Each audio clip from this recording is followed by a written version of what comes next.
ರೇಣುಕಾಸ್ವಾಮಿ ಕೊಲೆ ಕೇಸ್ನ ಆರೋಪಿ ನಂಬರ್ 1 ಪವಿತ್ರ ಗೌಡ ಸದ್ಯ ಪರಪ್ಪನ ಅಗ್ರಹಾರ ಜೈಲಿನಲ್ಲಿದೆ. ಆಕೆಗೂ ಕೂಡ ಜೈಲಿನ ವಾತಾವರಣ ಸೆಟ್ ಆಗ್ತಿಲ್ಲ. ಜೈಲಿಗೆ ಒಗ್ಗಿಕೊಳ್ಳಲಾಗದೆ ಪವಿತ್ರ ಗೌಡ ಪರದಾಡ್ತಾ ಇದ್ದಾರೆ. ಜೈಲಿನ ಊಟ ಸೇರ್ತಾ ಇಲ್ಲ, ಮಲಗಿದ್ರೆ ನಿದ್ದೆ ಬರ್ತಾ ಇಲ್ಲ. ಜೈಲಿನ ಊಟ ಒಗ್ಗದಿದ್ರೂ ಕೂಡ ಒಲ್ಲದ ಮನಸ್ಸಿನಿಂದ ಸೇವಿಸಲೇಬೇಕಾದಂಥ ಸ್ಥಿತಿ. ಜೈಲು ಸೇರಿದ ಮೇಲೆ ದರ್ಶನ್ ಆಪ್ತೆ ಪವಿತ್ರ ಪರಿಸ್ಥಿತಿ ಜೈಲಲ್ಲಿ ಒದ್ದಾಡುವಂಥ ಸ್ಥಿತಿ ನಿರ್ಮಾಣ ಆಗಿರೋ. ಅಲ್ಲಿನ ವಾತಾವರಣ ಸೆಟ್ ಆಗ್ತಿಲ್ಲ, ಊಟ ಸೆಟ್ ಆಗ್ತಿಲ್ಲ. ಹೊರಗಿದ್ದಾಗ ಹೆಂಗೆಂಗೋ ಇದ್ದವರೆಲ್ಲ ಈಗ ಜೈಲಲ್ಲಿ ಹಿಂಗೇ ಇರಬೇಕು ಅನ್ನೋ ಆ ಕಟ್ಟುಪಾಡಿನಲ್ಲಿ ಬದುಕಬೇಕಾದಂಥ ಸ್ಥಿತಿ ಇದೆ. ಅಂದರೆ ಅವ್ರು ಕೊಟ್ಟಿದ್ದನ್ನು ತಿನ್ನಬೇಕು. ಉಪ್ಪಿದೆಯಾ, ಖಾರ ಇದೆಯಾ, ಹುಳಿ ಇದೆಯಾ ಅದೆಲ್ಲ ಕಂಪ್ಲೇಂಟ್ ಮಾಡೋಂಗೂ ಇಲ್ಲ. ಕೊಟ್ಟಿದ್ದನ್ನು ತಿನ್ನಬೇಕು, ಆಚೆ ಈಚೆ ಓಡಾಡೋಂಗೂ ಇಲ್ಲ. ಸೆಲ್ಲೊಳಗೆ ಬಂದಿಯಾಗಿ ಕೂರಬೇಕು. ಸೊ ಈ ಪರಿಸ್ಥಿತಿಗೆ ಸೆಟ್ ಆಗೋದಕ್ಕಾಗದೆ ಪವಿತ್ರ ಗೌಡ ಒದ್ದಾಡ್ತಾ ಇರೋದು. ಕೈದಿ ನಂಬರ್ 6024 ಪವಿತ್ರ ಗೌಡ ಈ ಕೇಸ್ನ ಆರೋಪಿ ನಂಬರ್ 1.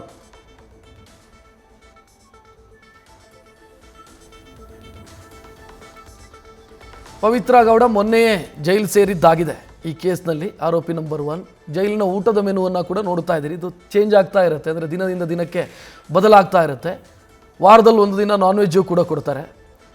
ಇವರೆಲ್ಲ ಹಂಗಿದ್ದವ್ರು ಅಲ್ವಲ್ಲ. ಪಿಜ್ಜಾ, ಬರ್ಗರು, ಇನ್ನೊಂದು ಮತ್ತೊಂದು ಅಂತ ಸೇವನೆ ಮಾಡಿಕೊಂಡಿದ್ದವರು. ಸೊ ಅಲ್ಲೀಗ ಮುದ್ದೆ, ಅನ್ನ, ಚಪಾತಿ ಅದು ಕೂಡ ಬಯಸಿದ ಹೋಟೆಲ್ನಿಂದ ತರಿಸ್ಕೊಂಡು ತಿನ್ನೋಕ್ಕೂ ಆಗಲ್ಲ, ಯಾವುದೂ ಇಲ್ಲ. ಅವ್ರು ಕೊಟ್ಟಿದ್ದನ್ನು ತಿನ್ನಬೇಕು. ಸಹ ಕೈದಿಗಳು ಏನು ತಿಂತಾರೆ ಅದನ್ನೇ ತಿನ್ನಬೇಕು. ಅವ್ರು ಕೊಟ್ಟಿದ್ದನ್ನಷ್ಟೇ ತಿನ್ನಬೇಕು. ಸೊ ಈ ಎಲ್ಲ ಸಮಸ್ಯೆಗಳನ್ನು ಎದುರಿಸ್ತಾ ಇರೋದು. ಹೆಚ್ಚಿನ ಡೀಟೇಲ್ ನೀಡೋದಕ್ಕೆ ನಮ್ಮ ಪ್ರತಿನಿಧಿ ಅಂಕಿತಾ ನೇರ ಸಂಪರ್ಕದಲ್ಲಿ.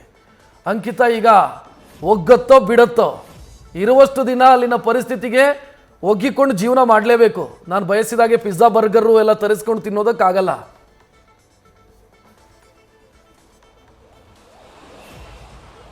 ಹೌದು, ಖಂಡಿತವಾಗ್ಲೂ ರಕ್ಷತ್. ಜೈಲಿನ ಮೆನುವಿನಲ್ಲಿ ಎಲ್ಲಾ ಕೈದಿಗಳಿಗೆ ಯಾವ ರೀತಿಯ ಫುಡ್ ಅನ್ನ ನೀಡ್ತಾರೆ ಅದೇ ರೀತಿ ರೇಣುಕಾಸ್ವಾಮಿ ಕೊಲೆ ಪ್ರಕರಣದ ಆರೋಪಿಗಳಿಗೂ ನೀಡ್ತಾರೆ. ಅದರಲ್ಲಿ ದರ್ಶನ್, ಪವಿತ್ರ ಗೌಡ ಅಂತ ಹೇಳಿ ಅವ್ರಿಗೇನು ಸ್ಪೆಷಲ್ ಟ್ರೀಟ್ಮೆಂಟ್ ಏನು ಇರೋದಿಲ್ಲ. ನಾರ್ಮಲ್ ಆಗಿ ಎಲ್ರಿಗೂ ಯಾವ ರೀತಿಯ ಫುಡ್ ಅನ್ನ ಕೊಡ್ತಾರೆ ಅದೇ ರೀತಿಯ ಫುಡ್ ಅನ್ನ ಅವ್ರಿಗೂ ಕೂಡ ಕೊಡ್ತಾರೆ.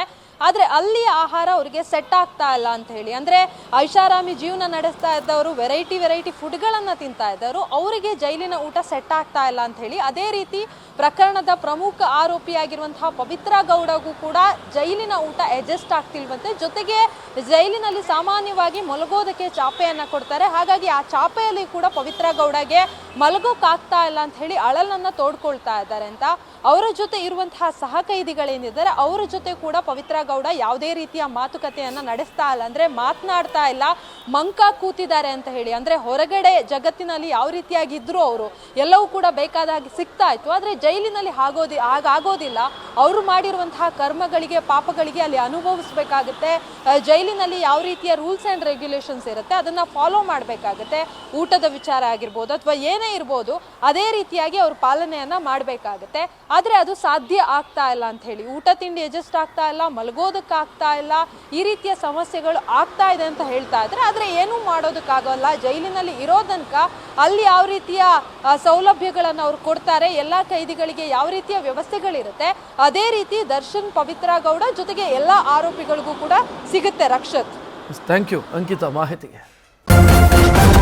ನ್ಯೂಸ್ ಫಸ್ಟ್, ನಿರ್ಭೀತಿಯಿಂದ ನಿಮ್ಮ ಪರವಾಗಿ.